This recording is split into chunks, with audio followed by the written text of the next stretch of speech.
Negligência. Uma palavra que pesou durante todo o caso de Anneliese Mitchell. Caso você não o conheça por esse nome, deixe-me refrescar sua memória. A história serviu dessa garota de inspiração para o filme O Exorcismo de Emily Rose. Lembrou, não é? Teve coragem de assistir? Bom, talvez o final de Anneliese fosse diferente se o medo, misturado à crença, não tivesse cegado os envolvidos.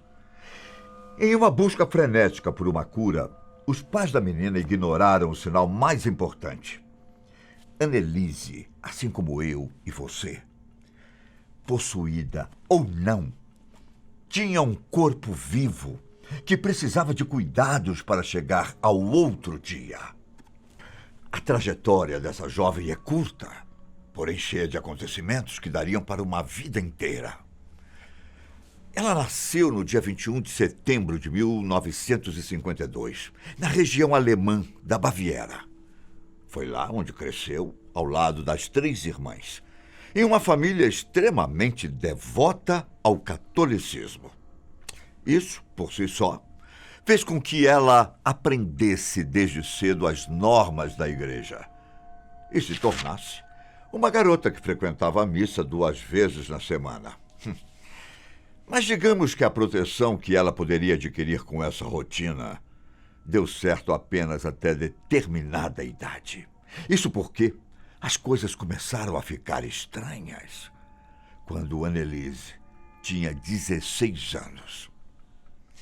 Apenas 7 antes do trágico final que a aguardava. A história conta que a jovem perdeu a consciência de uma hora para outra na escola. E, em seguida, passou a caminhar como se estivesse atordoada. O único problema é que Anneliese não se lembrava desse acontecimento. Na verdade, os únicos que explicaram a situação foram familiares e amigos, que disseram que a menina estava em uma espécie de transe. E bastou 1 ano para que ela experimentasse um episódio semelhante. Ao que parece, ela estava dormindo quando fez xixi na cama e acordou em outro estado de transe. Só que dessa vez, acompanhado por uma série de convulsões. Anneliese tremeu de forma descontrolada, o que fez seus pais ficarem preocupados a respeito. Foi então que ela se consultou com um neurologista e recebeu um diagnóstico pautado na ciência: epilepsia do lobo temporal, perda de memória, convulsões e até mesmo alucinações auditivas e visuais são alguns dos sintomas dessa doença. Sintomas muito parecidos com os 2 episódios que Anneliese passou. Você não acha? O fato é que os médicos receitaram alguns medicamentos para a garota continuar seus estudos e seguir a rotina de vida. Ela até conseguiu se matricular na Universidade de Würzburg no ano de 1973, onde foi definida por outros colegas como muito religiosa e retraída. A questão é que quando Anneliese deu início aos estudos no ensino superior, ela não enxergava a própria condição de uma maneira, digamos, científica. 3 anos antes, em 1970, a jovem teve uma terceira convulsão quando estava internada em um hospital psiquiátrico. Nessa época, Anneliese teria descrito, durante várias vezes ao dia, algumas visões das faces do diabo. Anneliese foi medicada com remédios para o tratamento de psicoses, como esquizofrenia.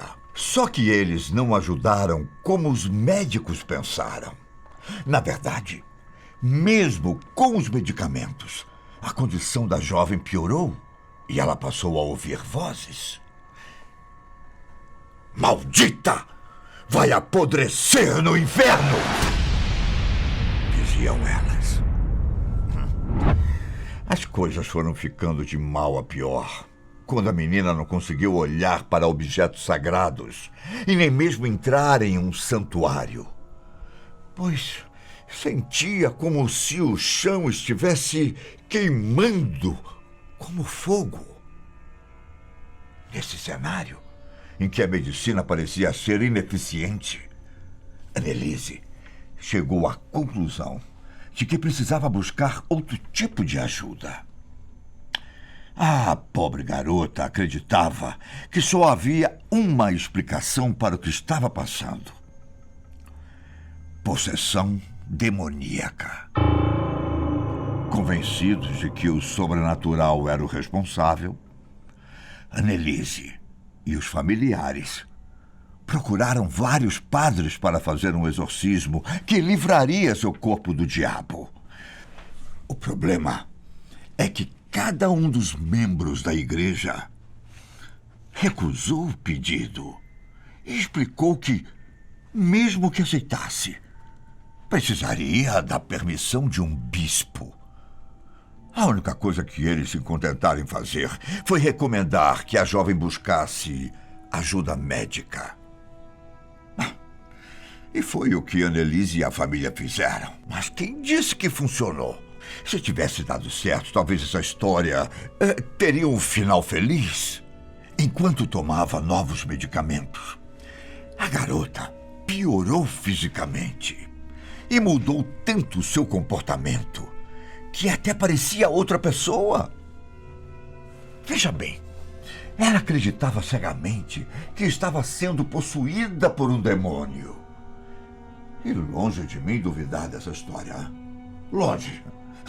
Mas o fato é que tudo isso contribuiu para o que aconteceria a seguir. Anneliese ficou agressiva e, certo dia, tirou as roupas do corpo. Passou a fazer agachamentos de maneira compulsiva, rosnava e latia como um cachorro. E até comeu insetos. Em um dos episódios assustadores, Anneliese bebeu a própria urina e ainda mordeu a cabeça de um pássaro morto até arrancar a cabeça fora. Nesse meio tempo, enquanto o quadro da garota piorava, os pais continuaram procurando um sacerdote que acreditasse na possessão demoníaca até encontrar o padre Ernest Out. Em documentos judiciais, ele disse que Anneliese não parecia epilética, dando a entender que os sintomas provavelmente tinham a ver com o sobrenatural. Foi então que Ernest levou uma petição ao bispo da região, Joseph Stanger, e o pedido para que o exorcismo acontecesse acabou sendo aprovado. O bispo deu a permissão a um padre local, Arnold Renz, para fazer o procedimento. E o único porém era que tudo deveria ser realizado em total sigilo. Isso porque, até então, sessões de exorcismo não era muito comum entre os católicos. É verdade que a prática se popularizou no século XVI e até foi registrada no livro Rituale Romanum. Só que as coisas eram diferentes na segunda metade do século XX. Na época em que a história de Anneliese aconteceu, o exorcismo estava voltando a cair no interesse das pessoas. E um dos grandes motivos para isso tinha a ver com a crescente onda de filmes e livros com a temática. O Exorcista está aí para não me deixar mentir. Bom, a primeira sessão de Anneliese foi realizada no final de setembro de 75.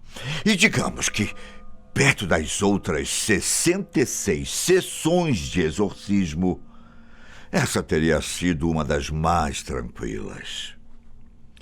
No intervalo de 10 meses, os pais da moça decidiram parar de fazer consultas nos médicos e focaram exclusivamente no procedimento religioso.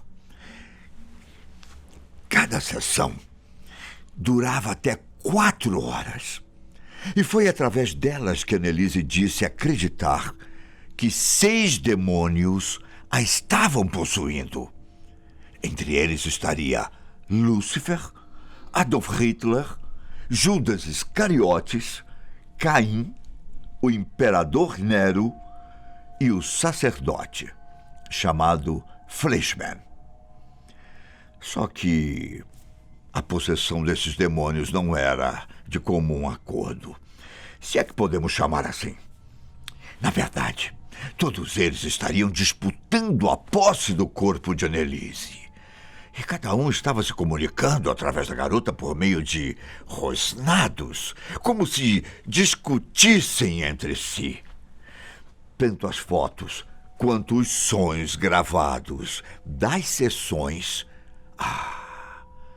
são perturbadores.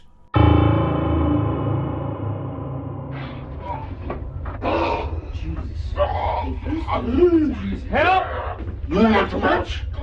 Fucking watch this. Don't you dare leave this room, Mas uma coisa eu sei. É muito triste ver uma jovem com seus 23 anos passar por tudo isso. Anneliese se ajoelhou tanto para orar que chegou a quebrar alguns ossos e rasgar os tendões dos joelhos. Ela estava decidida que a única saída para os seus problemas era a fé. E talvez a menina estivesse certa. Anneliese Mitchell só encontrou a paz novamente quando faleceu. E isso foi no dia 1º de julho de 1976. Depois de 67 sessões de exorcismo. Uma morte trágica. E que, de acordo com investigações, poderia ter sido evitada se alguma coisa tivesse sido feita uma semana antes. E não alguma coisa religiosa. Afinal, ela não partiu por culpa dos demônios. Como a garota parou de comer lentamente durante os 10 meses de exorcismo, seu corpo se tornou fraco. E ela acabou deixando esse mundo como uma vítima da desnutrição e desidratação. O que era para ter sido feito em sigilo acabou se tornando uma história famosa na Alemanha. Principalmente depois que os pais de Anneliese e os 2 padres responsáveis pelo exorcismo foram acusados pelo Estado de homicídio culposo. No tribunal, uma gravação de uma das sessões espirituais até foi usada como prova, mas de nada adiantou. Os 2 padres foram considerados culpados e, ao invés de terem sido presos, receberam apenas uma multa. Já os pais da jovem não receberam nenhuma punição, porque a acusação do caso chegou à conclusão de que eles sofreram o suficiente. Parece até uma desculpinha, não é? Mas você sabia que esse critério está presente no direito penal alemão? Está. Infelizmente, no meio disso tudo, quem mais sofreu foi Anneliese, que, estando muito doente ou até mesmo possuída, não merecia padecer tanto em seus últimos meses de vida. Às vezes, a crença pode chegar ao ponto de que a verdade e o perigo passam despercebidos. Pense a respeito.